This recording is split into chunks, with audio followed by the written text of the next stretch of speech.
Thank you for tuning in to the Change Your Filter podcast. I am your host. You know that. As always, Tall Paul Redman. One day I might drop the Tall Paul and just go by Paul, but we'll see how it goes. Anyhow, I am fresh off of a relaxing weekend down in Jamaica with a bunch of customers and, just as importantly, listeners. Thank you to everyone who shared your feedback about the Change Your Filter podcast, especially because you did so in front of my wife, validating the time I spend making everyone else be quiet around the house. But without further ado, let's introduce you to our guest. Our guest today is Kip Morris. Kip is the Chief Executive Officer at 5-Star Group and co-founder of Emerge Recovery and Trade Initiative, which we'll talk quite a bit about in this episode. Kip is either a board member or a past board member of several nonprofits and faith-based organizations and ministries serving in and around Ohio, where I am from. In this episode, Kip talks about how he bought a 250,000 square foot property or something like that to transform the lives of others while also preparing people for real life work in the trades. Kip shares his story of addiction, tragedy, recovery, and finally hope. And I encourage you to reach out to Kip if you or someone you know is struggling with alcohol or drugs or just needs some encouragement. He shares his contact information at the end of this podcast and considers it a true privilege to help other people. Please enjoy this conversation with my good friend, Kip Morris. Thank you for joining the Change Your Filter podcast. My pleasure. It's a pleasure to have you here. And I knew when we first met, I knew that you had a story that, one, personally and selfishly, I wanted to hear more. And then secondarily, I wanted our listeners and audience to hear. But first, thank you for being a listener, and not just a listener, but also a customer of ours here at Contractor Commerce. I'm a big fan.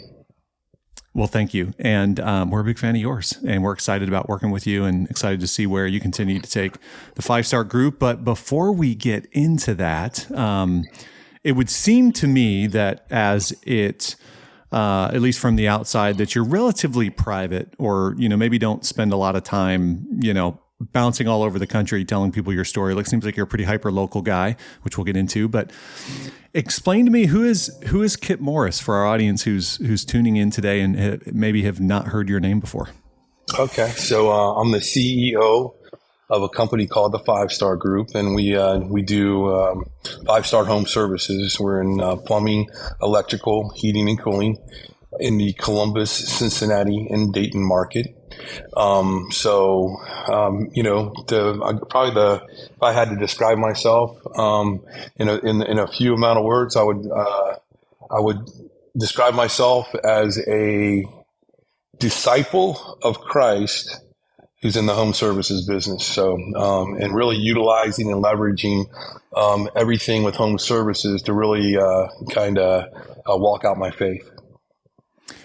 Tell me more about that. Is that a way you would have described yourself through your entire career, or what kind of, shaped that identity today? Yeah. So, no, I definitely would not have described myself my entire career. So for me, I'm currently 56. At the age of 35 is kind of when I had my spiritual awakening. That's when I, decided to become a follower of Jesus Christ. And then slowly, it was I'm a work in progress as we speak. But it's a process, process of, sanctification, just trying to be a little bit more like Jesus every day. And then, and I went from being somebody who was, not interested in any spiritual principles, to somebody who really had to take a look at who he was, how he was doing business, and how that lined up with his new spiritual paradigm. So it's been a progressive walk, and I'm 21 years into it, and I learned something every day. What was the moments that led to more of an interest in spirituality? Was it a occurrence, or describe that period of time around 35 years old? Well, it would I'd probably have to take it back to when I was 16 years old. And that was kind of there's an event happened when I was 16 that kind of put me on a course that led me to the spiritual awakening at 35. And at 16, myself and my family had gotten home from a soccer game, my high school soccer game. And I had an older brother who did not go to the game because he was actually packing up for college the next day. He was starting college the next day. So normally he would have been at the game, but he was packing up for college. And I actually got home a little bit before my family and actually found my brother dead from an overdose, a drug overdose.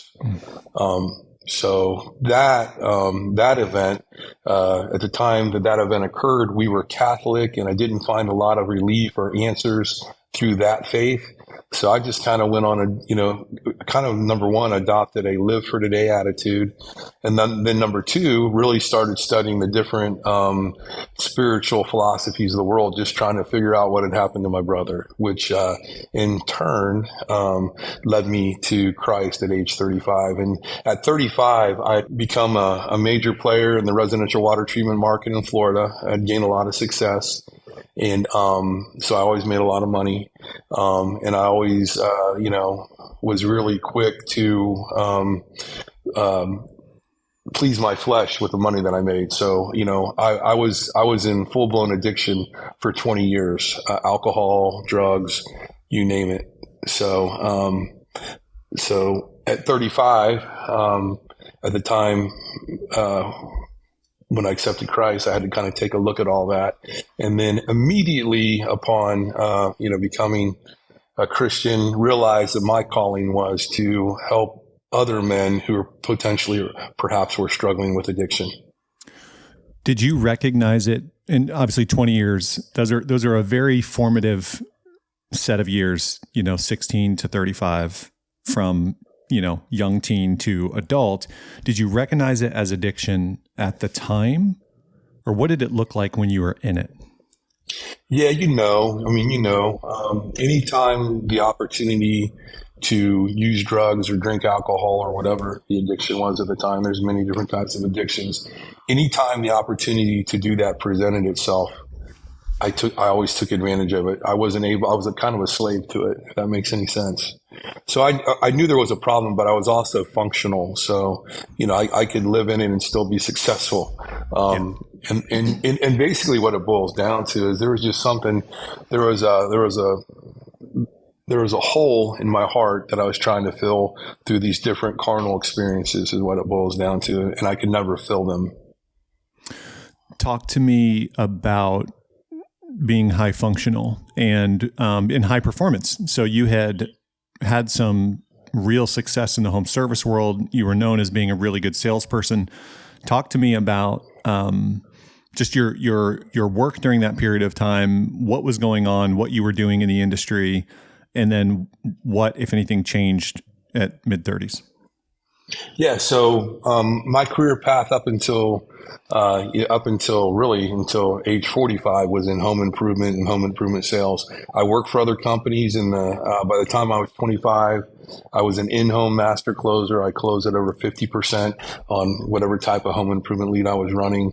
Got into management between 25 and 35, and basically when I worked for a company, I usually would travel for them, either go to a market and fix a market, or start a market, or go into a market and just fire everybody and then rehire new staff. So, sales and marketing was always something I was gifted towards.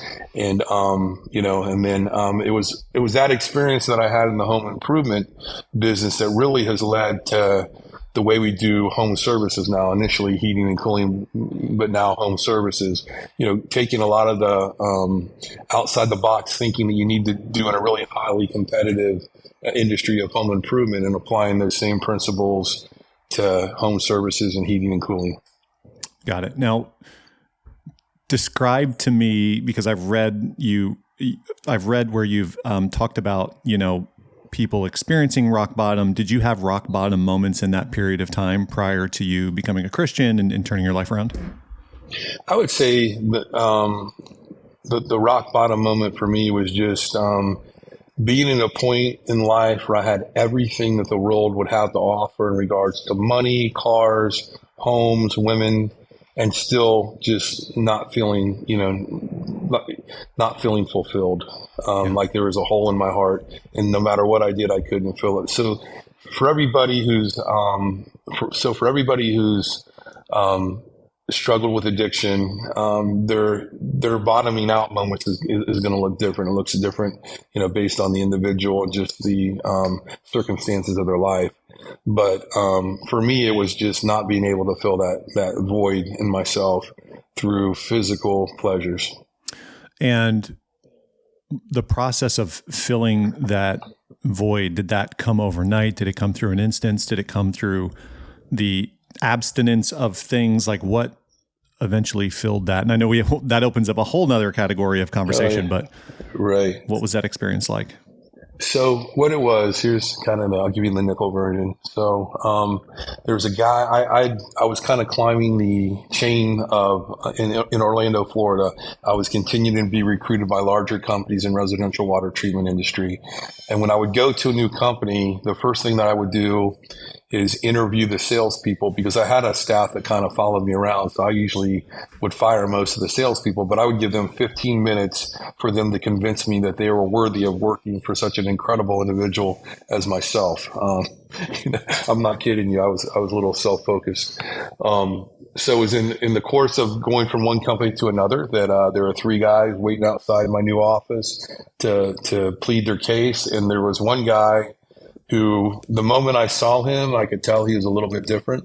Couldn't put my finger on it, but I could just tell there was something different about him. And he was a 60-year-old Jamaican man. So I interviewed the first guy.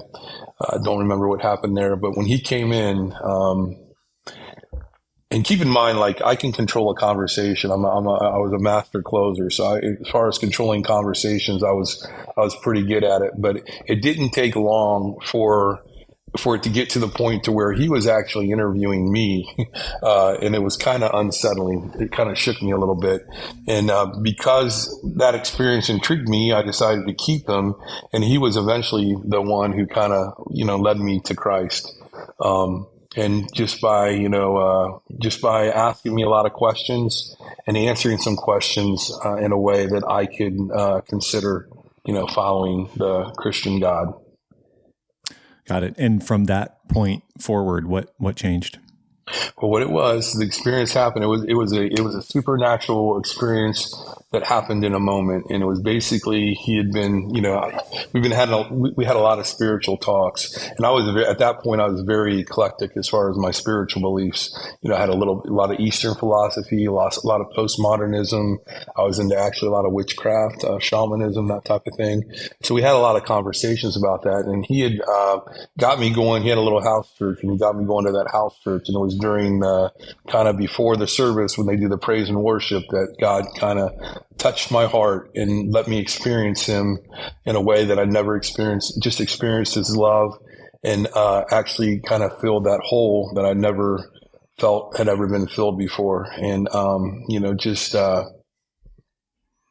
felt when the experience completed, I felt squeaky clean is the best way I could describe it. Kind of like after you go swimming in a pool. I felt clean, and I've never felt that way before. At that point, was addiction in the rear view mirror, or was it something you would continue to wrestle? So at that point, addiction became an option. It wasn't something that I was my default mode. Mm-hmm. In other words, prior to that experience, I was a slave to it. After that experience, I had the ability to say no if I chose to. So I still had the ability to choose to make a poor decision, which I did several times post experience. But it was optional at that point. Did it become easier to make the right choice over time, or what was your relationship with moving away from it? And I say that to say, I know you had, I believe in our first conversation, had mentioned being in recovery, and I want to understand what recovery is and over time, duration, behaviors, and all of that. Okay. So when it comes to addiction, and when it comes to, being in the process of recovery, there's really kind of two ways you can look at it. One way is from the Christian paradigm. If you really understand, the Bible, and as you continue to walk out your salvation, you realize that you're not recovering, you're recovered.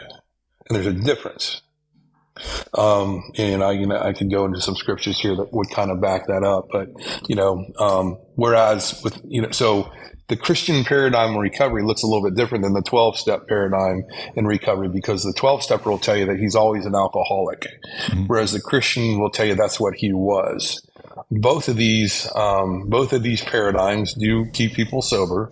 The path I chose to go down was the Christian paradigm, and this kind of leads into, there was a period of time where I did not embrace the 12 steps at all. I was actually opposed to them, and that was probably one of the biggest learning experiences that I had in the recovery ministry. Is that not everybody's going to choose to take the Christian path. So for someone who doesn't, in my opinion, for someone who doesn't choose the Christian path, then the next best thing would be the 12 steps, because you've got a lot. The 12 steps was breathed from the Bible, and there was a time when actually Jesus was in the 12 steps, but it is a way that you can manage your addiction and stay sober for the rest of your life. So you had a second chance in life, and now you extend that second chance to your team members at 5-Star as a second chance employer. What does it mean to be a second chance employer? And, what risks does that have? What challenges does that have? Yeah, so this is something that kind of evolved within our company organically, because my partner's my brother. He's also recovered. He's in recovery as well, long-term recovery. So he actually hired our first second chance employee. Now, a second chance employee would typically be somebody who would have a hard time getting employed based on his record, which kind of spurns off of, making some poor decisions in the past where there were some pretty serious consequences. So we will, when we interview somebody or when we engage somebody who's in the process of recovery, we'll talk to them. And if we feel like they're at a point in their life where they're ready to make a change, we will give them an opportunity to come and work for our company. And what we're basically doing is we point towards a door, and if they choose to walk through that door, they can literally change the course of their life and regain everything that was lost during the course of their addiction. As a big company and getting bigger by the day, is it difficult to maintain that, for lack of a better word, level of intimacy with your employees to understand kind of where they are and what's going on and what kind of improvement or setbacks are they experiencing? I mean, I feel like that would get hard at scale. Like it would be easy in a team of 10. Yeah. So there's definitely challenges that come with the growth of the company. But because, we have over 250 employees and over 100 of those employees are second chance employees. So there's a lot of accountability within the company. And the way we've kind of built it is to where, within the company, there are support structures and things that we do within the company to where if somebody is struggling, they have resources available to them that can help them. And then there's also accountability as well. And then you've got a company full of people that are quick to see red flags too. Got it. Now, 250 employees, 100 of which are second chance employees. Is that just a coincidence? Is that part of the methodology for recruiting, or have you become known to people who are having a difficult time getting a job elsewhere? Is it involved in recruiting, or is that just the way the industry is broken out, and because you've got an open door, that's the way it works? I think so. Again, this all kind of happened within our company organically. So it wasn't like it just kind of happened. And what began happening was like the first second chance employee that we had came out of a recovery ministry. So when they're in the later phases of that ministry, they started as an intern with us and then eventually became a full-time employee. So we began to engage more and more organizations that were transitional recovery organizations and ministries. And, and basically if there was somebody who came into that organization that had a background in the trades or was mechanically inclined, and again, seemed like they were ready to change the course of their life, those names would be passed on to us. And then we would go through a process where we interview them, ask them some questions. And if we felt like, there was a good chance that this individual, could indeed, benefit from what we have to offer, then we would give them a chance. And it just kind of happened naturally, organically. And, and, gotten us to that point. And then as we grew, we began putting things in place to give them the accountability that they need. And then we did some things within the company as well, as far as, actually purchasing houses and letting, employees who, wanted to, give them a place to live, recovery, transitional recovery houses where, they have a place to live as they work for the company until they transition on their own. You've mentioned the word transitional several times in different contexts. Talk to me about what you mean when a person is in transition. And then I guess that ties into probably the four-legged stool conversation we'll have, but let's talk about what you mean by a person transitioning. Gotcha. Yeah. So, transitional recovery, what that means is that this is somebody who had a recent bout with addiction, and they engaged a recovery program. This is a program you go to come off the drugs. And it can be as little as, 60 to 90 days, all the way up to 18 months. But upon completing whatever program they're in, they then kind of transition. Instead of, you can't just, a lot of times you can't get a job, you can't get a house if you don't have a job, you can't get a job if you don't have a place to live. So first of all, like the big gap in our system right now in recovery is once you complete the program, now what? There's not a lot out there. And the reason why there's not a lot out there is because there's not a lot of money available for transitional recovery type organizations. All the money from Medicaid and from insurance companies are geared towards the program. And the people that are making the money off the program aren't interested in necessarily in helping people transition into the world, because if that client relapses, they can bill all over again for them. So it's kind of like a system where there's a gap. And what transitional recovery does, it kind of bridges that gap from the time that they leave the program to help transition them to where they can be a productive member of society. So when you hear the term transitional, it's kind of they just completed the program and now they're trying to transition back into the world. Does that make sense? It does. Yeah. Explain to me what it takes. Like I'm seeing the gap, that transitional period, but what does it take to become a functioning member of society or a productive member of society? Because it's much easier. It's not just get a job or quit using. Yeah, it's different for every individual. So there's, every individual who struggles with addiction has a story. Some of the stories, there's a lot more trauma experience than others. But some people need everything. They've been in addiction all their life. Their parents were in addiction. They don't even know how to do laundry. So, for an individual like that, you've got to, number one, give them an opportunity to where they can make a good living. But number two, you got to teach them all the life skills. How do you balance a checkbook? How do you do laundry? How do you cook?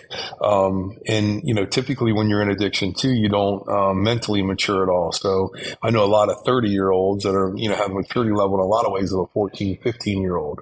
Yeah. So, just teaching them the life skills. Second thing is a lot of the guys that we deal with, because of the broken families, because of just the toll that addiction has played as far as just, killing people. They didn't have like a father figure. So, putting them, either being that role for them, being a mentor, or giving them access to where they can have a mentor or somebody who can be kind of like a father figure and kind of teach them what it is to be a man. And then you've got the whole, they never really held down a job. So, trying to match them up with a job that kind of matches their giftings and skill sets. So it's based on, like I said, every individual is different. It's based on their life circumstances. Then you got the guy who, had a, completely sheltered life and just got into addiction when he's 25. And basically what he needs to do is just needs to learn, strategic techniques on how not to use. So there's a number of different, scenarios, and things that need to be dealt with, but it's all based on the individual and their life experience. I want to know more about the culture at 5-Star, but I'll ask it this way. If I were coming in off the streets and maybe I was a technician or I worked somewhere else and I was just curious about working at your company and you hired me, what would be different about working within your organization as a second chance employer or whatever than I may have experienced working somewhere else in the trades? Yeah, so I think one of the things that kind of sets us apart. I know we're going to talk about Emerge later on, but being able to work for a company and be a part of something that's bigger than just whatever that company does. Mm-hmm. So in our case, because we're so enmeshed in the recovery community, we also have a paradigm whenever we try to help people that are in need as much as possible.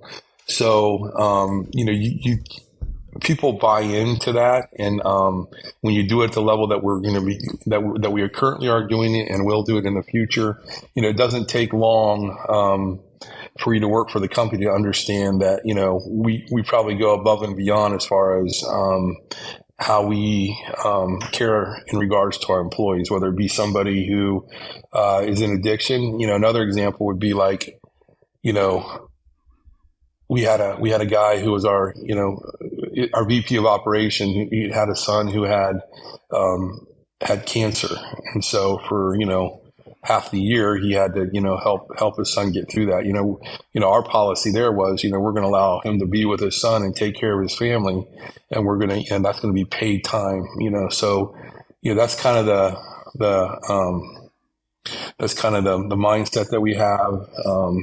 It's kind of the ethos of the company where we care about our employees. So as far as the effect that it has on the culture, it just, you can't even describe it in words. It's just that, the employees that work for us, we had a party a couple years ago, a company party, and we had four organizations that we supported, some of them solely supported, and we had people come in from those that had been affected from those organizations, and it helps people get out of the bed in the morning when they know that when they come in and go to work, that the money that's generated, the profit that's generated from the work that they do is going to go to help people. And what we call that at 5-Star is profit on purpose. This might be a short-sighted or shallow question, but when I hear of like a culture that is generous and intentional with helping employees, that has to come at one, a cost, and two, the opportunity to be taken advantage of or to be incredibly distracted with non-productive work things. It feels messy, right? The work you do feels really, really messy and hard. So just talk to me about that. So are you talking about the work we do with our employees or just with customers or? With employees, yeah. So it just depends on, for most people, it probably would feel that way. Very short-sighted question, shallow, if you will. I'm just kidding, Paul. It's not that. Yeah, exactly. No, but so the paradigm that we have, and when I say we, myself and my brother as owners of the company, is that this business, is not even our business. It's God's business. So he just lets us steward that business. And, when you're in business, you can shoot for, two types of treasures. You can shoot for earthly treasures. We all know what those are: the cars, the boats, the $1 million parties in Vegas, whatever, people in our space like to do with the money that's generated. What we choose to do, how we choose to steward that money is we choose to use it to help people out, love people, and to make our little part of the world a better place. And by doing so, you accumulate, in our mind, we accumulate what you call heavenly treasures. So, there's a quote that I love. See if I can remember it. It's like aim for heaven and you'll get earth thrown in. Aim for earth and you'll get neither. Mm-hmm.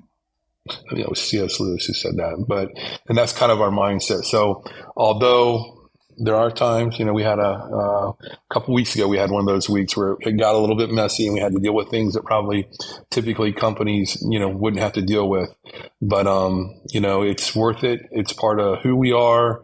And, it's in the midst of that muck that we feel like we're in our purpose. Do your competitors use it as a strategic advantage for them to say like, oh, you shouldn't work with these guys because they hire only convicts or ex-convicts? Or so, there are companies that do that. They'll use it, if they're, if they know a customer is considering doing business with us, and there's all kinds of ways they go with that. And we're not shy about stating the fact that we're a second chance company. So the business that we lose from that is, is far outweighed by the business that we get because of it. Because most everybody we know these days has been affected by addiction addiction, whether it was their son or their father or cousin or their wife or husband. So most people, the person that is going to shy away from us because of that is probably the customer I don't want to have anyway.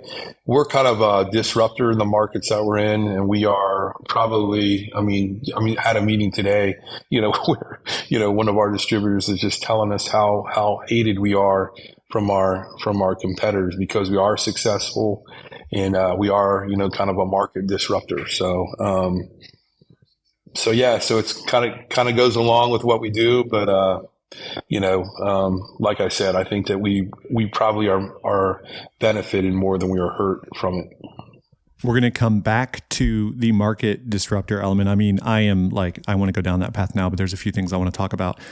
I believe you alluded to or described the elements of the four-legged stool, but maybe not directly called it out. Could you go through your philosophy on where other recovery programs fall short, or just where your mind is around the four-legged stool? Sorry, long question.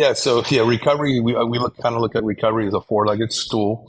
The first leg of the stool would be just your relationship with yourself, and basically what that boils down to is, why do we do what we do? What is it about our past that has caused us to, to have struggle with self-control in regards to substances? So the first leg of the stool would be relationship with self. The second leg of the stool would be relationship with others. So we want to be in relationships where we can be held accountable. We want to have people that mentor us, and eventually we want to have people that we mentor. And that's the second leg of the stool. The third leg of the stool would be relationship with God, understanding that there is a creator God and that he can, if you surrender to him, he can help you in regards to give you self-control, and he can change the course of your life. So you have to have a relationship with God. And then the fourth leg of the stool would be having a viable career path or job to where you can make the kind of money that you need to put food on the table, support your family, and thrive without having to go back to doing the things that maybe you had to do prior, to your recovery to put food on the table. So, we've seen people that, you can sit on a one-legged stool if you balance really well. But the people that utilize all four legs on the stool in their recovery are the ones that are really walking out long term. And, anything less than that, your chances of not being able to walk that out increase. I was really, it made me pause for a moment and think about how hard it must be for someone that's leaving destructive patterns in their past to go through recovery and, turn a new leaf when their ways of making money, their relationships, and all those things are still on the other side of the bridge they just left. And you can't really burn that bridge unless you have resources that are greater than what you had, whether it was theft or borrowing or the people you hang out with, the relationships. And it seems like you help people burn that bridge, for lack of a better word. Yeah, if you go back to the old familiar people, places, and things, you're going to probably repeat the behavior. So you kind of, reevaluate, where you spend your time, and, bad company corrupts good morals, right? Yeah. You had mentioned that you provide a different level of support within your business for these employees, and talk to me about what the support looks like for employees in the company.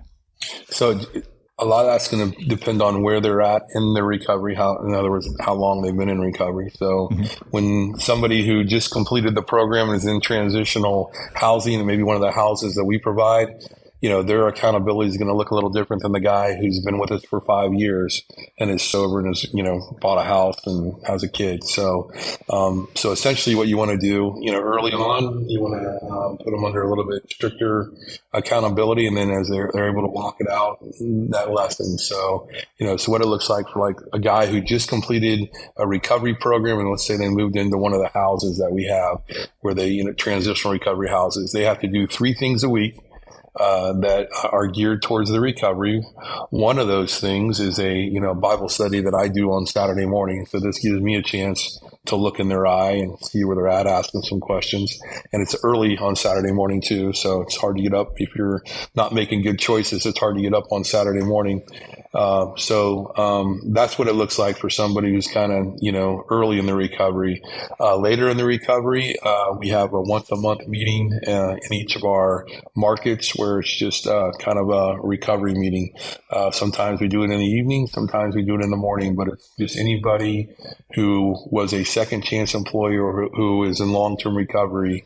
We have just kind of a meeting where we just kind of go around the room and talk, and we usually do a cookout and just kind of just an opportunity to fellowship. And if anybody's struggling, it gives them an opportunity to talk to somebody. And then anybody early in recovery has to do that in addition to what's going on there. And then another thing that we do, and this is, again, how soon somebody completes this depends on the individual. But, like we have people that we have them they have to go through the 12 steps. So they have to get a sponsor and they have to go through the 12 steps. And then ultimately what we like people to do is once they, like the people that have years of sobriety, we ask them to mentor people in the company as well. So we have different levels of mentorship and menteeship within the company, and just kind of an ethos and a culture within the company of accountability.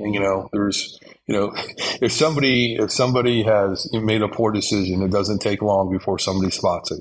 Mm-hmm. Share with me a little more detail around the houses you own. So maybe the number of houses, the type of houses, how you manage and administer them, how many people are living in them. I think that's interesting. Yeah. So currently we have 3 houses that actually have men in them currently. We have 2 more. One that we will hear soon it's more geared towards emancipation, which we can talk about that later. But then we have our first women's house. So we have a total of 5 houses, 3 of which have 18 men in it. And then the 4th house will have 3 young men who have emancipated out of foster care. And then the 5th house will have 5 women in it. And these are houses that the company owns that we, once they're pulling in a paycheck, and sometimes there's a rare occasion where we allow somebody to be in that house that is not working for our company. But for the most part, it's usually people that work for 5-star, and they pay $50 a week rent, and that helps cover the cost of the house. There's 2 houses where we take that money and we have somebody who kind of oversees the house, where we kind of channel that money to them, and these are just houses that because there's so few transitional recovery opportunities out there, we just decided to kind of take our fate into our own hands and just go ahead and invest in the houses and open them up ourselves. And then we also are involved with a lot of transitional recovery organizations and ministries as well that we support. And we actually have a house that we bought for another ministry that does really well in that space. Is there an apprenticeship model for young men in those homes to learn the trades, or does that exist kind of outside of that? What does that look like? Yeah, exactly. It's an apprenticeship program. So when they come in, we kind of figure out which vertical they're going to be in, whether it be electrical, plumbing, or HVAC, and then just kind of start training them up. And then you have, so if they go HVAC, they're either going to be installers or service. Usually we will start them in installation, take them through installation, and then they can go into service from there. So, and it's just like you said, an apprenticeship program. Now with we're getting ready right now to actually start a trade school. So they'll be able to actually go through the trade school, be a part of what they're doing. And the trade school would tie into the former Greene County Vocational School. Is that right? That's correct. Okay. So now we're going to zoom out a little bit. I have so many more questions, but from my understanding from our last conversation, a trade school went out of business in 2020 and you bought it. Actually, is it as simple as that? Well, actually it didn't go out of business. So there was a Greene County Career Center, and they actually got they got funding for a new one. So the old one went up for auction. Got it. Okay. So tell me how you got involved with that and what your vision is. I have no idea how I got involved with it, honestly. It was, yeah. But basically what it boiled down to was there's a guy who owned the plumbing company that I was mentoring in business. He was looking to level his company up. And as a result, I've been mentoring him for a couple of years. We had become really good friends, and he's a second chance guy as well. He hires second chance employees as well. We both have a heart to give and help people. And, we've become really good friends during the course of this mentorship. And he just called me about 3 days before this building went up for auction and asked me if I wanted to, buy the career center with him. And I was like, yeah, probably. I love doing things like that. I'm an entrepreneur by heart. So like, yeah, but let me check with my wife, knowing that my wife, there's no way she would sign off on that. And to my surprise, she did sign off on it, and we ended up winning the building at auction for $1.6 million. And there was another friend who is a partner as well. He owns a roofing company, and again, he's in long-term recovery. He's a second chance employer as well. I'd met him through serving on the boards of several transitional recovery ministries. Mm-hmm. And again, the three of us, what we have in common is we're second chance employers, and we're all three in long-term recovery, and we share the same heart to help people. And describe to me the size of the building, the scope, and what the next steps are with it. Yeah, so we got the building really not even knowing what we were going to do with the building, but knowing that we could figure something out to do with the building. And we just kind of put it on God to see what he wanted us to do. And we all felt like he wanted us to do what we were already doing in our businesses, but just kind of do it on a larger scale. As far as being a second chance employer, there's only so much you can do for somebody as their employer. So this 240,000 square foot building on 40 acres with a 4-acre pond, just in the rural Greene County.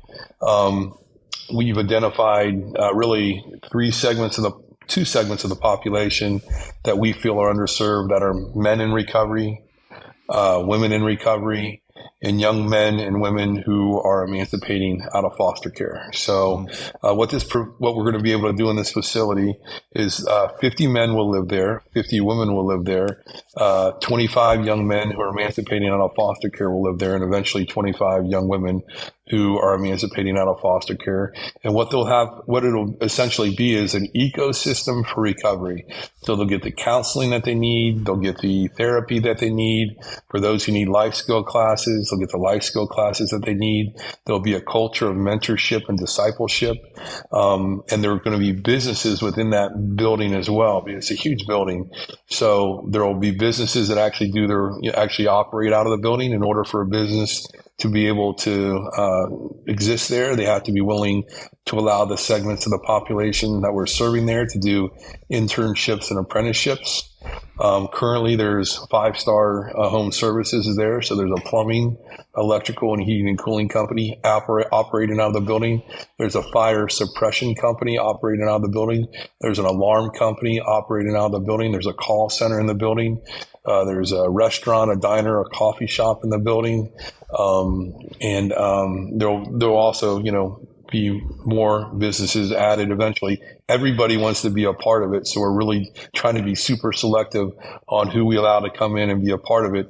And then there will also be businesses that are operated outside of the business that, everybody is having problems getting employees right now, people to work for them. So this is going to be an opportunity for people to work within the businesses at the building, and also through the relationships that we have with businesses that aren't located there on property. But there's also going to be a trade school there for heating, cooling, plumbing, and electrical that they can go through as well. And like I said, it's just going to be an ecosystem for recovery with a culture of mentorship. I have some really non-important questions that I can't move on from, like what the build out looks like and how you're funding it. So like what was $1.6 million for 240,000 square feet sounds like the best retail or the best real estate transaction ever. How are you funding it, and what does the build out look like? So initially, myself and my two partners, Chris Adams who at the time owned Narrow Path Plumbing, and Doug Van Dyke, who owns Van Martin Roofing. Initially, we were the funders, so we purchased the building, and then utilities alone are like 15,000-20,000 a month. So through the success of our businesses and our willingness to spend that money on this, we've been able to fund it. Now, what's really been nice is that we've got a lot of our local county, the state of Ohio, local organizations in our area are really coming along beside us. So the first phase of the build out, as far as for people to live there, will be the men's section, and that build out is going to cost about $1.4 million. Greene County, the county that we're in, actually gave us $1 million grant, so they paid for the majority of it. And then we're going to be able to do some, because we have a electrical, plumbing, and HVAC company, we'll be able to do some other work, at cost to where we should be. That the first phase is pretty much covered, and then the second phase will be the women's section of it. So we're looking, we know that when we need that money will show up, and then the third phase will be the emancipation phase. So we just got a $170,000 grant to build an outdoor pavilion, which will look really nice overlooking the 4-acre pond, and just countless other different grants that we've gotten to just help the operational component of what we do, and just a huge amount of support, not only from just the Greene County area, but the Dayton area in general. We've really just had an outpouring of support because, if we did all this and it only affected one life, it'd be worth it, because the ripple effect of one life, you look at, what that affects when one guy is able not only to get sober, but also, get a job. I could tell you, I could sit here for a couple hours and just tell you story after story of, men who have chosen to walk through the door that we pointed them towards, to where they were able to get back everything they lost during the course of addiction, and get their wife back, get their kids back, buy a house, buy a car, just story after story. It's a normal at our company. So, to be able to do it on a much larger scale, and also be able to provide an ecosystem to where they get everything they need, to be able to walk out a life of recovery and not just survive, but thrive. Can you share a particular story of someone that you can think of on your team that has changed their life and is rippling into others? I imagine there's so many. I can think of probably over hundreds, but the one that stands out is one of the first. It was probably the second guy we hired as a second chance. Now, the first guy we hired as a second chance employee, he works for another heating and cooling company currently. He's the general manager of a very large heating and cooling company in Columbus. And again, everything that I just mentioned, he's got a house, he's got a car. But the guy that works for us, we kind of have a deal with our employees where they work for us for 5 years, and they get their license, their state license, in that 5 years, that we will actually go into business with them with a brand. And basically what that looks like is over years 6 through 10, they get a portion of that local company. And at the end of that 10 years, they're the 1/3 partner in an actual heating and cooling company. So the guy that so we have a guy who's in his 7th year with us. So he's in his 2nd year as an owner. He got his contractor's license within that 5 years. And, so he'll be in 3 years, he'll be a 1/3 partner with myself and my brother in a company in Columbus, a local company that's doing really, really well right now. He'll be, if he didn't, that particular brand is doing so well that if he chose not to work after that 5 years, he would probably make a 6-figure income for the rest of his life. So he's got a house, a car, got his wife back, got his kids back. His kids are doing great. I'm not a real big social media guy, but one of the things I love about social media is just seeing these lives play out when they do posts and show pictures. But that's one that stands out. I can keep going if you want different stories. That's incredible, Knight. I didn't know that you had built that kind of model, retention model, whatever you want to call it, into the business, which leads me to talk more about the 5-Star Group and hyperlocal greenfielding, if you're comfortable with that. You mentioned having a bunch of brands. I can attest from firsthand witness that 5-Star is a different type of company. So we could talk about market disruption. We could talk about your model of expansion and growth into other markets. I will let you run with that. You guys are a little different. We are a little different. And, long story short is that we recognize the importance of, when most people think of a market, they think of a major market as a market. And when we look at a market, we see many markets within a major market. So being able to identify where within a market that you really want to be able to, have high visibility is kind of the key to our philosophy. And basically what that looks like is, so like in the case with the employee that I just spoke of, he lives in a kind of a suburb of Columbus, a major city that's probably 30 miles, 15 to 20 miles from Columbus in Newark. And great market.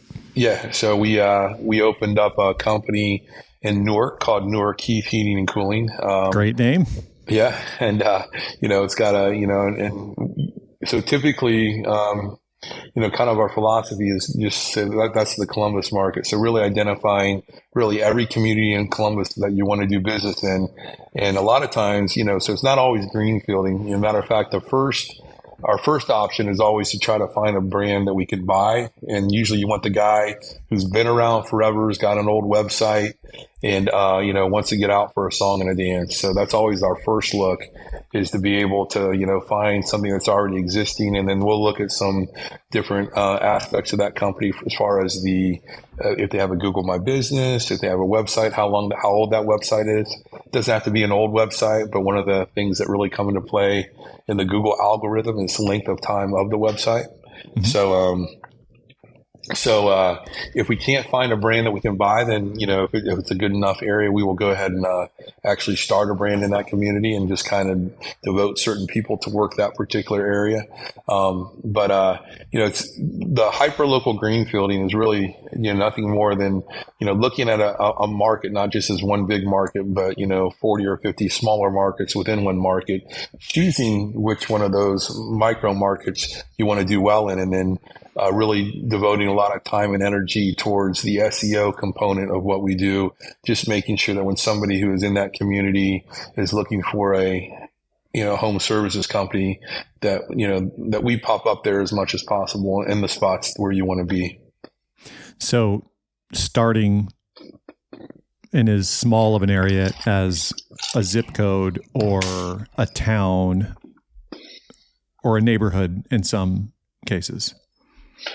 So it would be more of a town, and not so much a neighborhood. Now, there's also different types of target marketing you can do towards neighborhoods. And of course, if we do something like that, we're going to be looking for a subdivision that's about 8 to 12 years old, to where we'll be, we can, there's some things you can do there. But when as far as hyperlocal greenfielding, it's just really looking at cities basically around the major market. So Columbus has got probably 30 cities around suburbs and smaller cities within Columbus, townships, things like that. Just identifying those from the demographics, and then, exerting a lot of effort to make sure that when somebody does the search on their iPhone, anything digitally, we market primarily digitally. Digitally is how we market.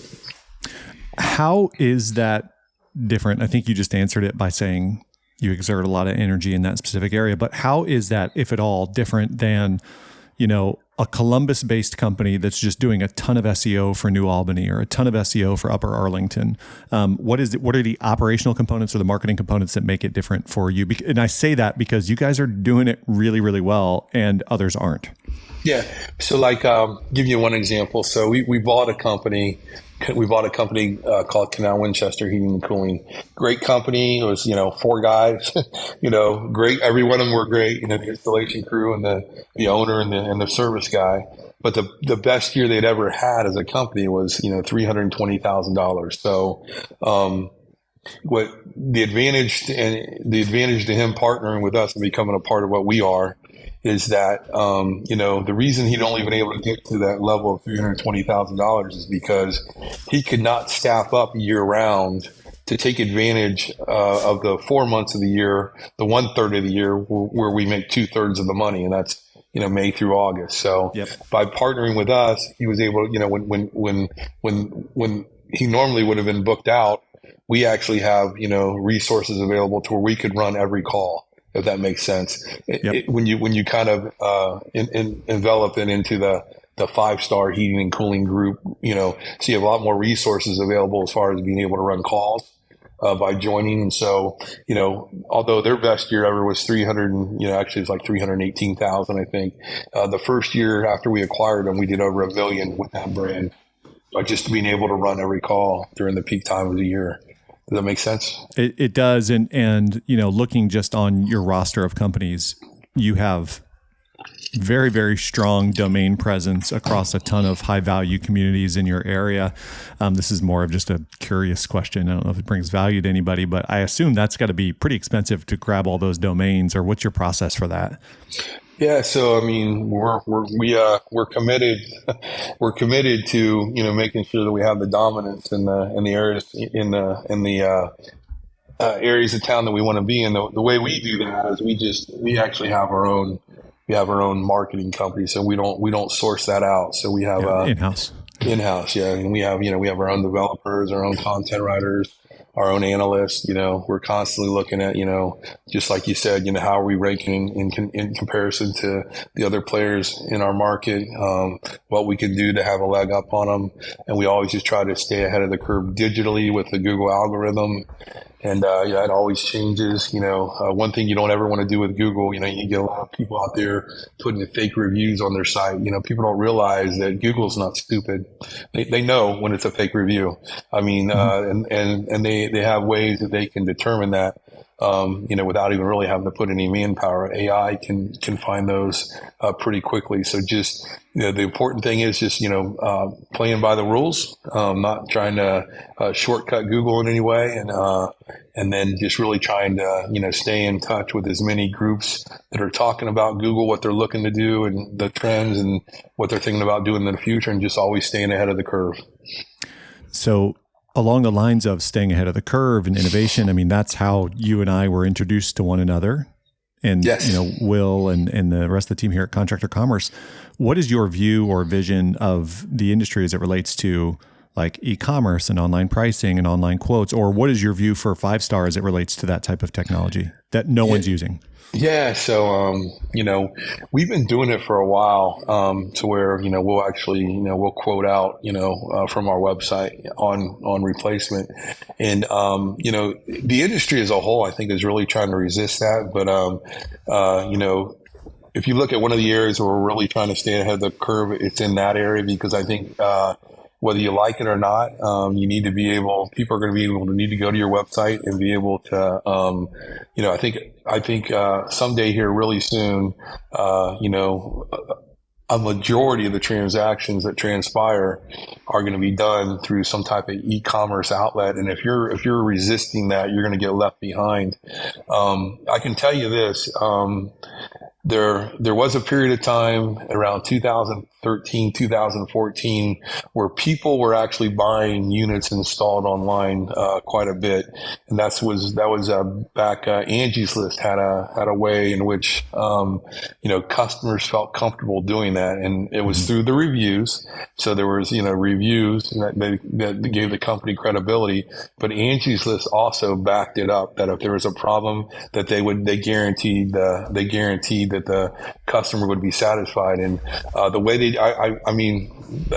had it, they had a good thing going there, and they moved away from it. When they got bought out, I actually thought Amazon bought them out, but it wasn't Amazon. Right. And Home Advisor, and they have since moved away from people actually being able to buy full systems installed online, and so having that experience with Angie's List back in 2012, 2013 on how they did it, we're going to be looking to do the same thing on all of our websites, where somebody can go to our website and actually buy a 3-ton air conditioner installed, and know that and feel comfortable doing so. I've left our last conversation with hope and inspiration, and I certainly will this time, because there are days where I wake up and, my view, I share the same view of the future and the same view of the industry, and the industry is really slow. And, the majority of a good bit of contractors are coming around to it, but it gives me solace when I hear someone really smart say that Will and I and the rest of the team here at Contractor Commerce aren't crazy. So thank you. Well, I'm glad a lot of people think you are, to be honest with you. It favors you. It does. It does. It favors the ones that are first to market, and that is proven time and time and time again. As we transition to the end of the conversation here, thank you so much for an hour. I want to kind of talk a little more philosophically, I guess, or maybe advice for listeners. What is something that you've been wrong about? Maybe earlier in your life, maybe later in your life, something you thought you knew that turned out to be not true or different? That's a great question. So I think probably, answering that question today in the season that I'm in is that just how important humility is just in every aspect of life, especially in business. Before I had my spiritual awakening, I had lots of mentors. Some of the mentors I had, really taught me what not to do. And unfortunately, I emulated them for a period of time before I figured that out. But, there's nothing wrong with confidence and having pride in certain things, but pride can be when it comes to managing people, managing a household, being a good father, being a good husband. I look for opportunities to humble myself quickly, because I've had experiences. The spiritual path that I've chosen to take. One of the things that Jesus says clearly is that you got a couple choices. You can either humble yourself or God will humble you. And I've had I had an experience in the last 10 years where God loved me so much that he humbled me. So if we humble ourselves, God doesn't have to humble us. And then I was always the type of person that loved to be served, where what I'm finding that serving our company well right now, and then even my leadership team, is being servant leaders within the organization. So, arrogance, cockiness, were things that in the space that I was in, I thought served me well, but, I wish I would have embraced humility and being a servant leader earlier in life. Earlier, you had made reference to the term sanctification.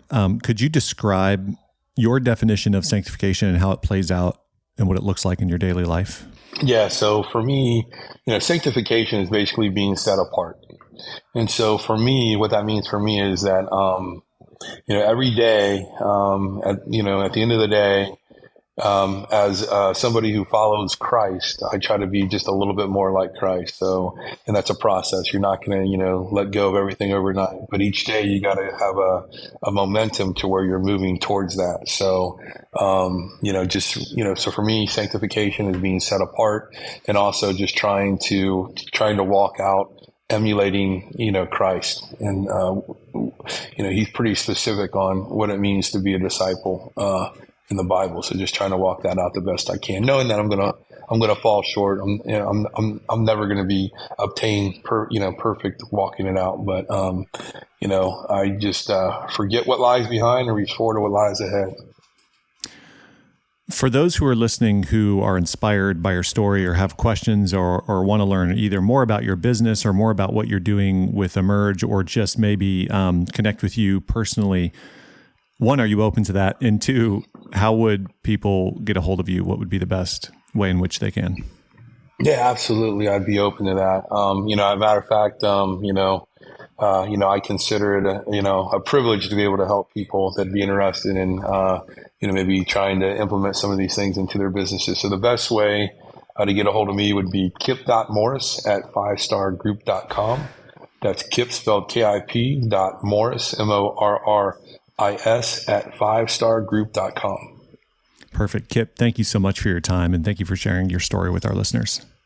My pleasure. Thanks for having me. Had a great time. Thank you for listening to the Change Your Filter podcast. I hope this podcast today was valuable for you. If you liked this podcast, please go to wherever you listen to podcasts and write a review. And if you have an idea of a guest or a topic, leave it in the notes of our YouTube feed. If you are interested in learning more about Contractor Commerce, go to contractorcommerce.com, click Learn More, and my team will hook you up.